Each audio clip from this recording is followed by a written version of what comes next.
On episode 139 of the Moving Forward Leadership podcast, we have networking expert Frank Agin on the show, and he's going to tell you how focusing on others is actually going to lead to an increase in your network.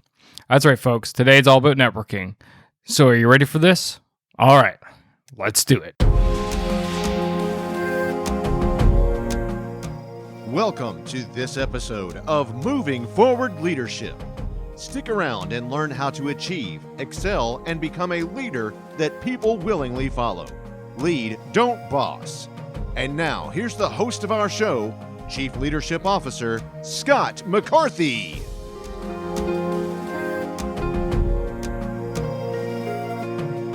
Welcome one, welcome all to the Moving Forward Leadership Podcast. It's your Chief Leadership Officer, Scott McCarthy, and welcome to the podcast where we focus on the three domains of leadership, and those being leading yourself so that you can be the best leader you are meant to be, leading your team so that you can build those teams, gel them together, and achieve that high-performing team status that we all seek to achieve, and then finally lead your organization so that you increase that organizational output, however that looks for your organization.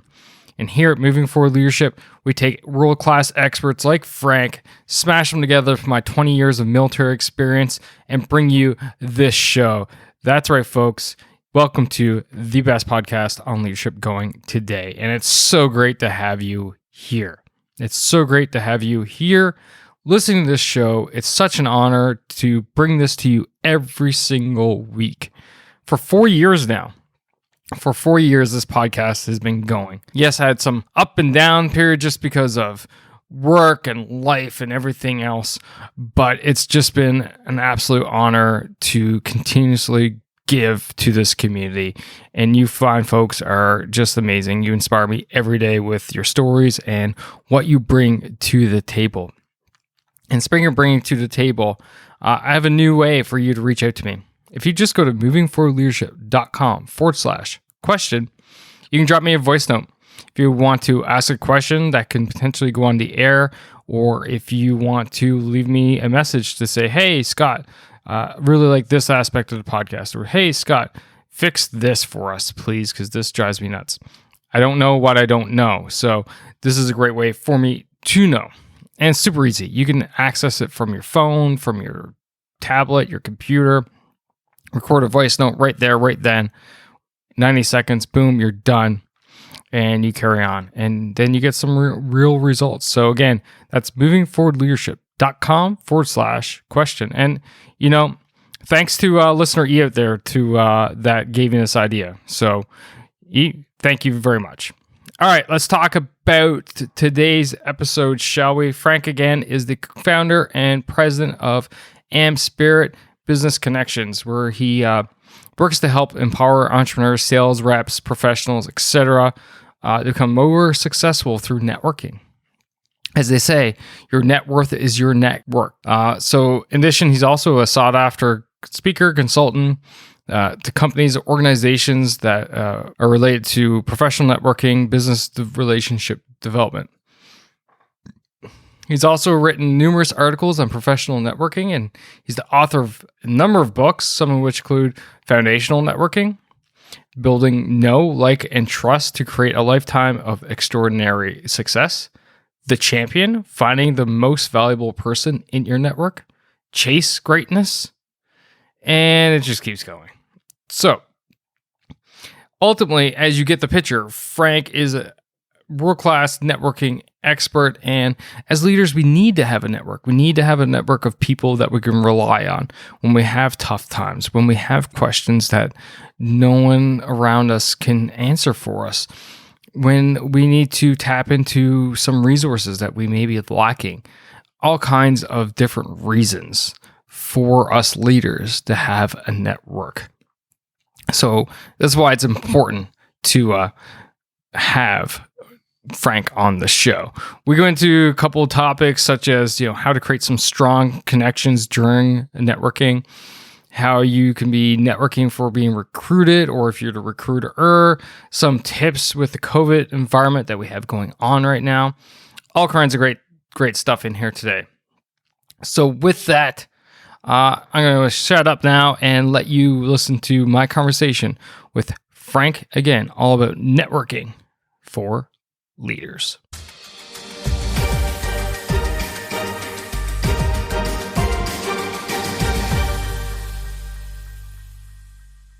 Frank, welcome to the Moving Forward Leadership Podcast. So great to have you here today. Well, thank you for having me. I certainly appreciate this opportunity.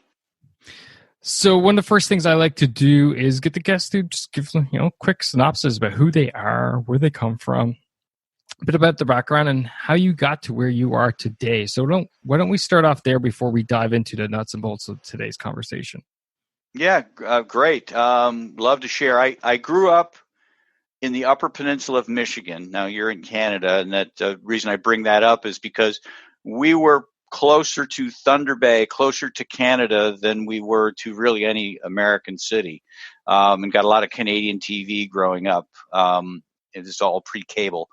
But I grew up in the Upper Peninsula of Michigan. My father was a professor, and then I went to a small college in Wisconsin to play football, and then had the opportunity to go off to law school at the Ohio State University.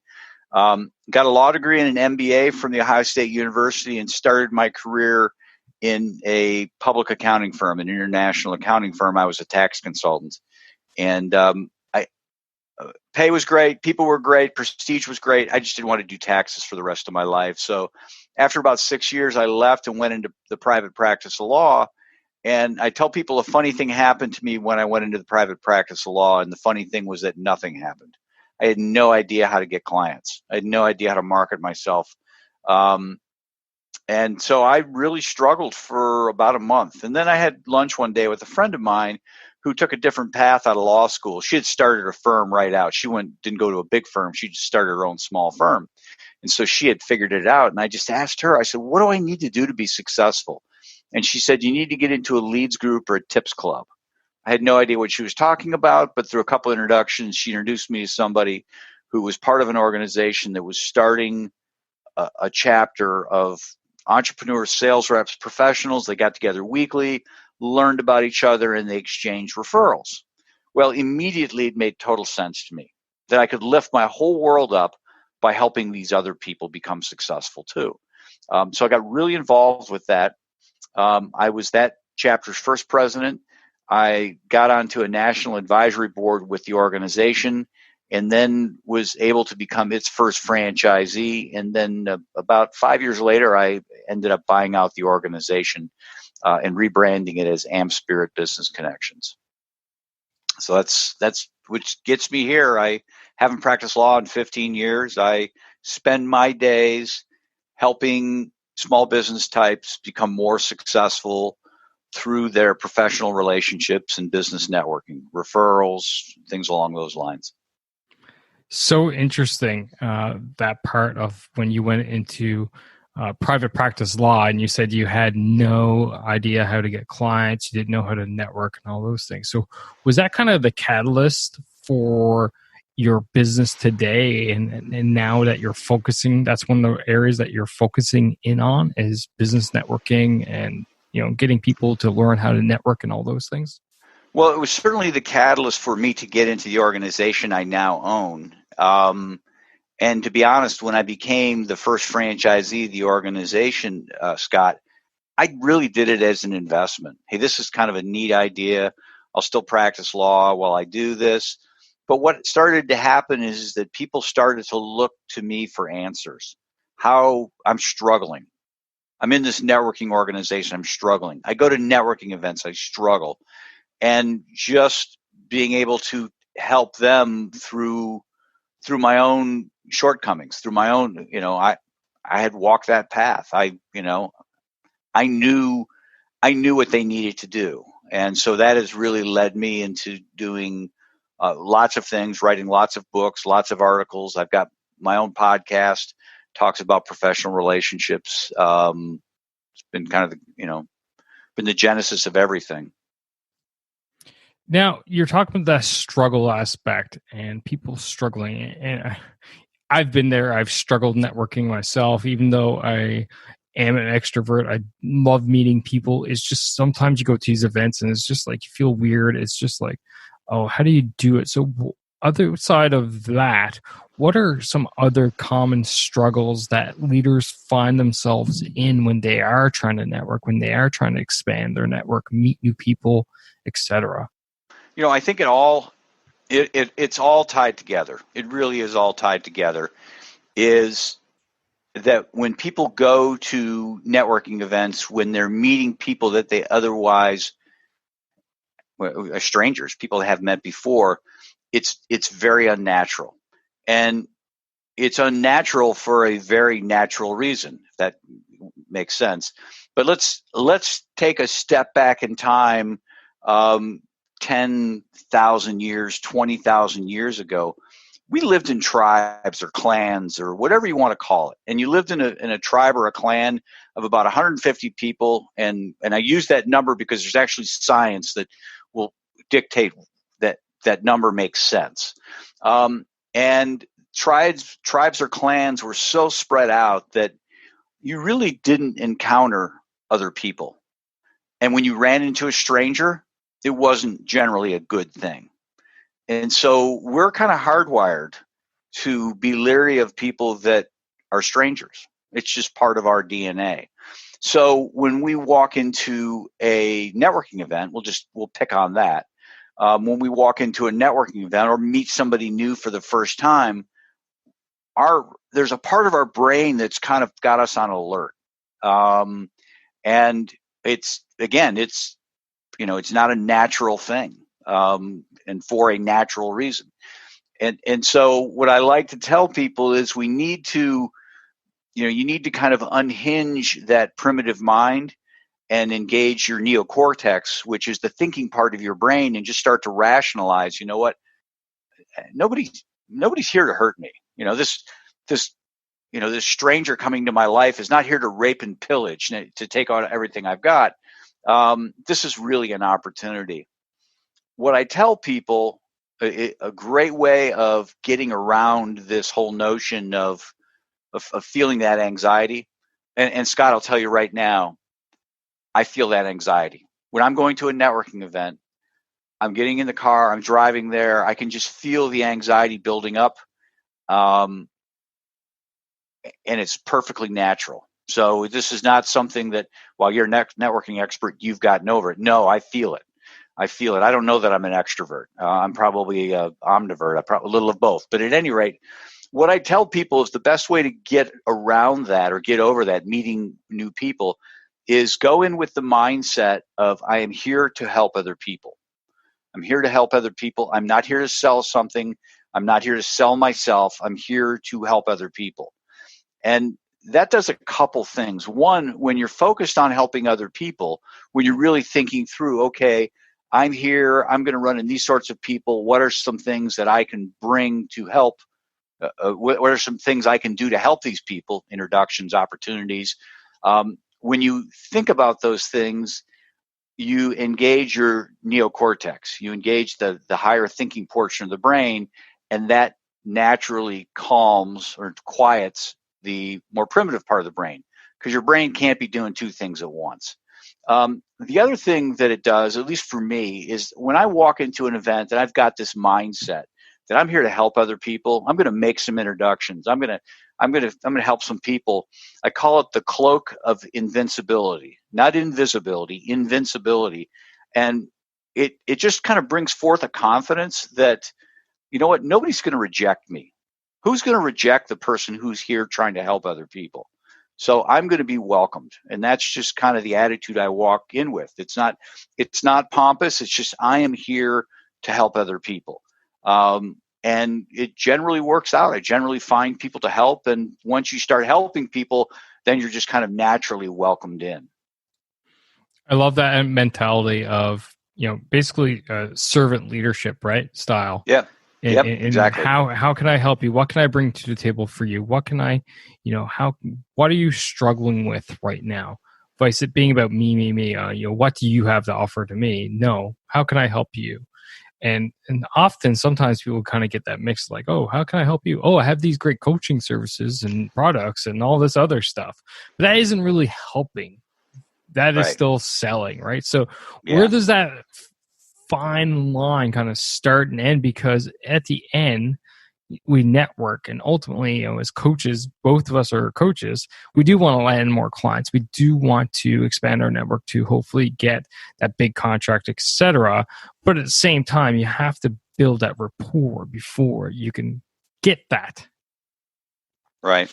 Well, here's the thing, and everybody should be able to rationalize this. We love to buy. You get a catalog in the mail, you're online. Get on Amazon. You poke around forever. We love to buy. We hate to be sold. That's the difference. And so, when you go to these events, if somebody asks what you do, certainly talk about what you do. But to the extent you kind of back away from trying to sell people and just add value to the conversation, not leading questions. If you're selling add specialty items, pens and things like that, don't ask leading questions. Who do you use for your pens? Don't do that. But just have a conversation and learn about people.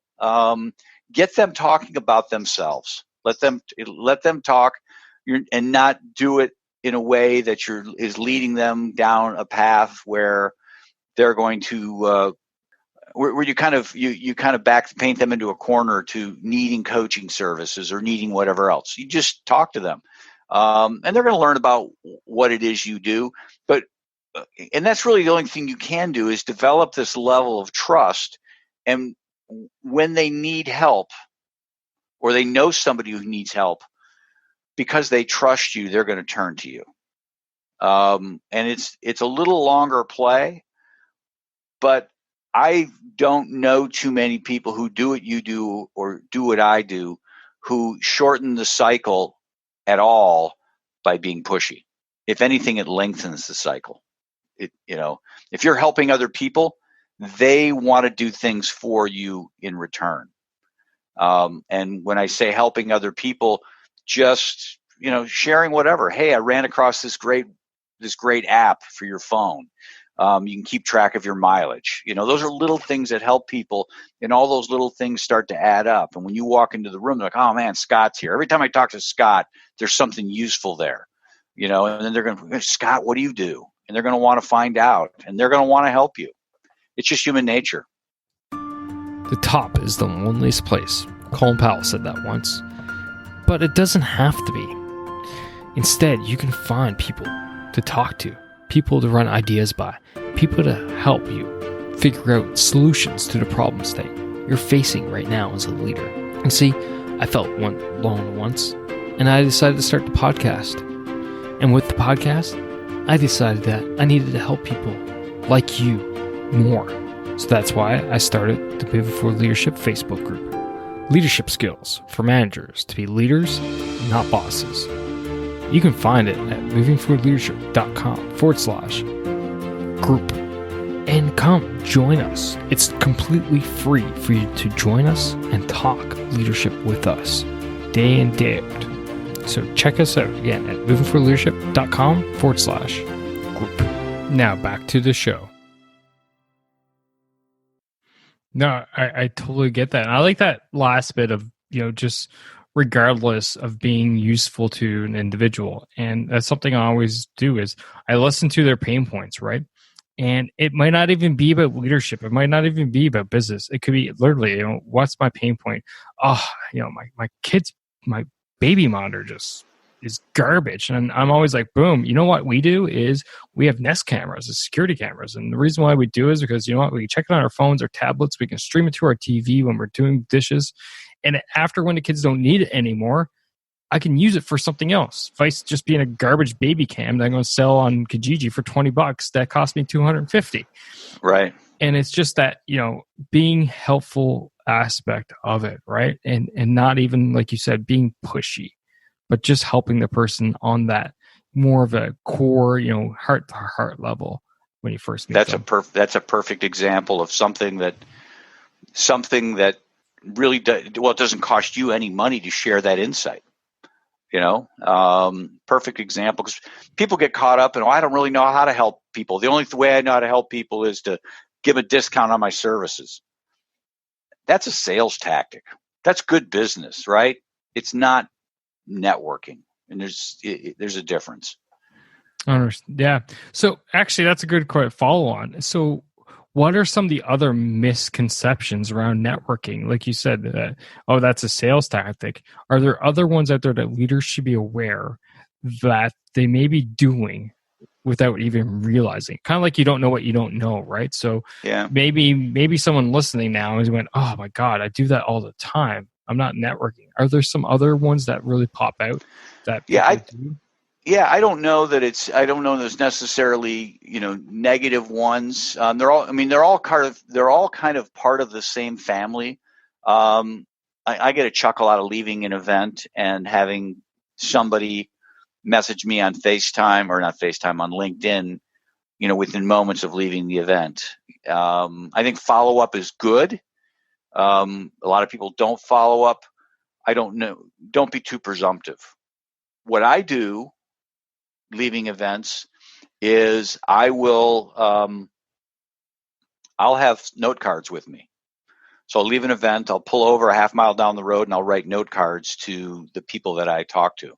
There was an interesting quote I read from somebody I know. Her name is Berta Medina. She's down in Miami, Florida. And in her book, she writes, when I go to an event, if there are 5 people, I bring 5 business cards.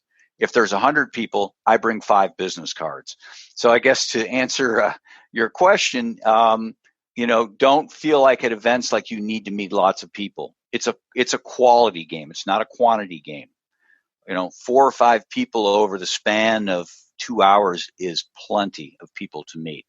Develop a relationship with them, and then go to another event and do it again. Don't feel like you need to show up with 100 business cards. And likewise, you don't need to close a deal. Okay, I'm not going to sell at the event. You should never really sell. Just put yourself out there, add value. Things will come back to you. I love that quality quantity thing. I say it all the time. Quality is always better than quantity, regardless of what you do or what you're into. And that's another great example, because true connections, you can't make 100 true connections in one night, one evening, or a day if you're working somewhere new or whatever. It takes time, it takes work, it takes effort, and to build back to what you've talked about earlier, that level of trust, right? And ultimately, you need to have, that's going to be the basis of the relationship of the people you're networking with. Now, with that, some leaders out there are listening to this. They're like, okay, great. We're talking about, expanding my network, but I'm also thinking about using this as opportunity to either get recruited for a new job, or potentially be the recruiter. i.e., I'm out there looking for new people to hire, bring people in. What's some of the best advice you have for people that are in both camps there? Yeah, the advice I always give is every contact has opportunity. We sometimes, and I've been guilty of it, we're guilty of dismissing people as being of little consequence to us. It's the person who's delivering the paper, or the person taking our dry cleaning, or parking our car. And granted, those people might not be your next employer or your next star employee, but they might know somebody who could be. And so, I tell people, don't dismiss others as being of little consequence. So with that in mind, I'm open to really having conversations. I don't want to say with anybody, but I take a very broad view of networking. And I use golf as an analogy. Now, do you golf, Scott? Very poorly when I do. Okay, but you understand golf, right? Yeah, a bit, yes. Okay, I'm sure you do. If you've swung a club and been out of course, you get it. When you're walking up to tee off from a 415 yard or meter, you're in Canada, a par 4 dog leg right?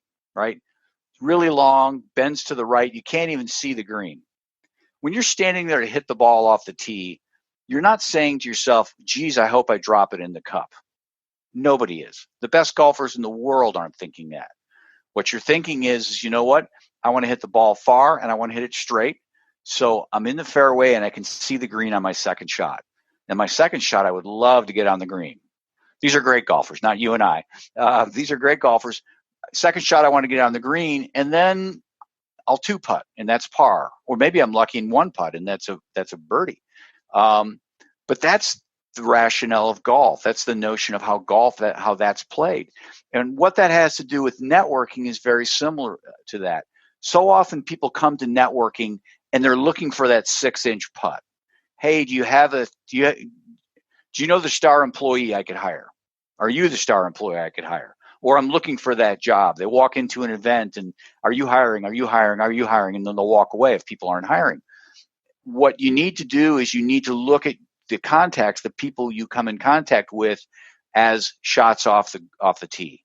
You know what? This is not what I need, but it's getting me one step closer.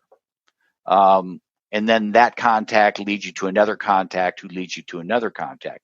And we were sharing before we hit record. My daughter just graduated. She's trying to find a job, and she's doing a lot of this. She's just going to people who are alumni of where she went to college, striking up a relationship with them, knowing that none of these people have positions for them, but just saying, this is who I am. Keep me in mind if you know of things. And they'll introduce her to other people, and she'll have the same sort of conversation with them.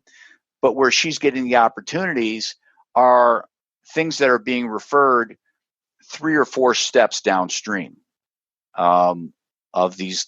She's just kind of playing this metaphorical golf ball down the fairway. And that's, what I encourage people to do is just have these conversations. Stop looking for the 6-inch putt, because chances are it's not going to happen. It's just going to take time, and it's going to take a little bit of effort to make it happen. You got to build credibility, right? I think that's kind of what you're getting at there. It takes time to build credibility. And I'll release a little bit of a behind the curtains look at moving forward leadership. I started this podcast almost 4 years ago now, and it started off as a hobby. But then I realized, I'm like, this would be awesome for when I retire from the Canadian Forces to move into as a full-time gig. But much like you, when you went to practice law, it's like, well, how do you get clients, et cetera, et cetera? It's one about networking and 2 about credibility. Well, how do I do that? Well, I keep doing what I'm doing right now, but continuously improve it so that it builds. And I meet new people, I get more exposure, and I slowly improve to the point when now I'm 6 years out from retiring from the Canadian Forces. I'll be in that position to take moving forward leadership and go mainstream full time, because I've been around and I have now built my credibility to the point that people will take me on. And actually, it hasn't even stopped people from reaching out to me and and hiring me within the parameters I got to coach them already. Yeah, before we hit record, you were talking about you have a son who's getting into kindergarten, right? Yep. He's got a lot of school ahead of him. It's not like he's not going to get a job at the end of this year. And that's how life is, kindergarten, first grade, you go on, you go through in states, you go through elementary school and then middle school and high school, and then you go on to college, and it's this process. And it's the same thing with building a business or building a network. It's a process. You just can't say, this is what I want, this is the end result, and expect to get it. You've got to put your time in and pay your dues. No, for sure. Now, Frank, I would be amiss to not bring into the world that we're living in today. So we're still in the COVID-19 environment. Yep. So the people we're talking about networking events. We're talking about going out, meeting people. And a lot of people are like, great, but that's not going to help me today when this podcast is released, or when the person's listening to it. Who knows? I hope by the time this show gets released that, vaccines out there and people, it's all starting to go away, but may not be realistic. So what's your advice to people out there to network much like we have in the past in the COVID-19 environment, but understanding the COVID-19 environment. Yeah. Well, what networking is, what you need to achieve in networking is you need to get people to know you, like you, and trust you. And that is certainly much easier face to face. But, we have faced this before. If you stop and think about it, again, we used to live in tribes, villages, communities, small, where you knew everybody. And then as we became more of a mobile society, we started relying on mail, and then the telephone, and then LinkedIn and the phone, and now Zoom. And we still develop know, like, and trust. One of the books that I co-wrote with a gentleman I have yet to meet. We met on LinkedIn, had some great conversations. I just got a sense about him. I got to know him. I got to like him. I just felt I could trust him. And there's a lot of these sorts of relationships out there that are built. So, I do know people who are using it as an excuse. Well, I can't go to face-to-face things. That's what I enjoy. That's where I do best. So I'm just going to, pack it in until everything gets back to where it was. And the reality is I don't know how soon it's going to get back to where it was. I don't know if they're going to have a vaccine. Some people surmise this is much like the common cold, and it'll just be around. It'll just be with us. It won't be as strong as time goes on, because that's the nature of viruses. But it's going to be with us, and it might be the better part of a decade before we're really kind of back at it and shaking hands. So my point is this is the world we live in. Embrace it. Embrace Zoom. Embrace the phone. Embrace LinkedIn. Get really good at operating like this. Because if you wait, you're going to be really far behind. And there are people out there really taking advantage of this. So that's my advice. I love it. I think it's phenomenal that you wrote a book and never met the co-author of it. That's speaks volumes to what you just said, and that is embrace it. Embrace what we're in. And a lot of people tell me, they're like, oh, you can't make connections through online. You can't make connections through Zoom. You can't make connections through Facebook and LinkedIn. I call BS. Yeah, Let me tell you, I got some serious connections with some people, and I've never met them face to face. And I trust them, and I get along with them better than people I see on a daily basis. So yes, it's possible. It just takes a little bit of more work, because it's not as convenient as meeting face to face, but sometimes it's even more convenient because you can arrange when you want to meet, and easier. It's like, oh, well, sorry, I can't get together for beers because I got to take care of the kids, and the wife is out, so I have to watch the kids, or the spouse is out and I got to watch the kids. Well, you know what? You can do that over Zoom. And a funny sidebar story is, when I went to the college, we had a group of friends of ours, and we all, when we graduated from the Royal Military College of Canada, we all dispersed right across the country, literally coast to coast of Canada. Right. And a couple of years after, we were like, holy cow, we haven't, as a group, we haven't gotten together and hung out. And what we ended up doing was hosting a Zoom call. Yeah. I'm talking, this was about 3 years ago when we did this. And we literally, coast to coast Canada, we sat down in front of our computers on Zoom, cracked beers, and talked, and it was no different than what it would be if we were down at the local pub here that we would have went to back when we were in college.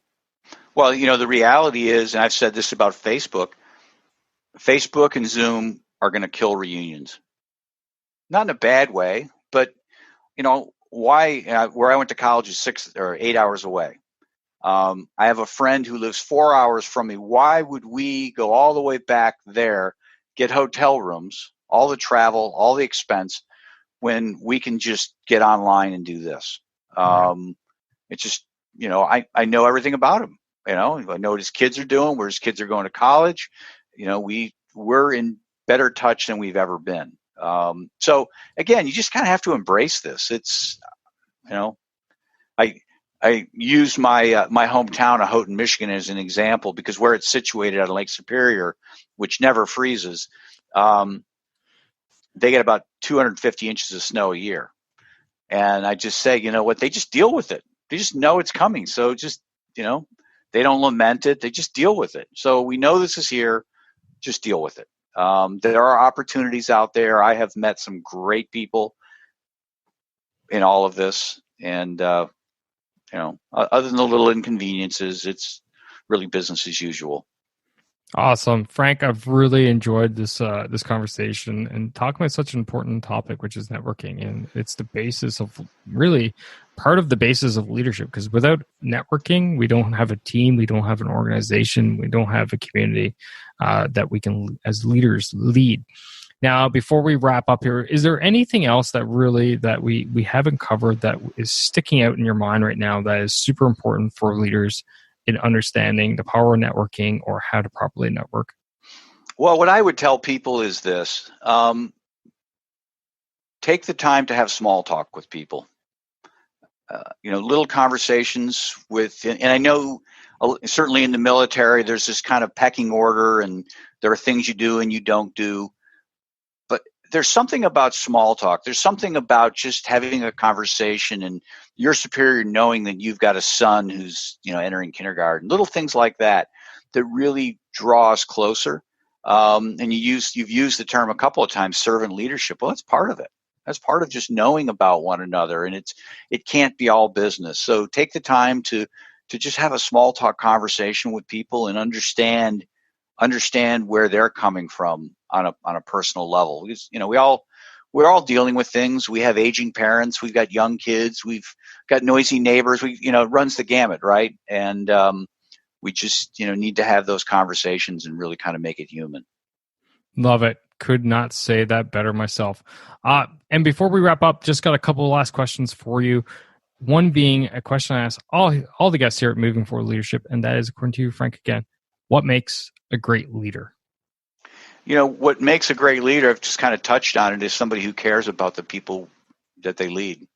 It's not, and I have this conversation in my organization with the franchisees is, leadership is not a push. It's not pushing somebody to do something. Leadership is a pull. It's you doing something and having the charisma behind you that you've built, that trust that you've built over time, that people actually want to follow you. So you kind of pull them along. Awesome. Love it. Absolutely love it. Pulling people along. It's great. And finally, how can people find you? How can they follow you? How can they be part of your journey? I know you have like a bazillion books out there and a million other articles. So where can people find them at? The best place to go is frankagin.com. I've got a website. It links to my LinkedIn. It links to all my podcasts. It links to my books, different ways of getting a hold of me, Facebook, Twitter. That's the central hub to find all things Frank Agin. Awesome. And for the listeners, obviously, it's easy for you. Just go to movingforwardleadership.com/139. 139. The links are all there in the show notes. Frank, it's been a pleasure. It's been an honor, sir. Thank you for coming out. And, just a little sidebar note, it was because of great networking that we got connected. So it's a pleasure to have you on the show. Well, thank you for having me.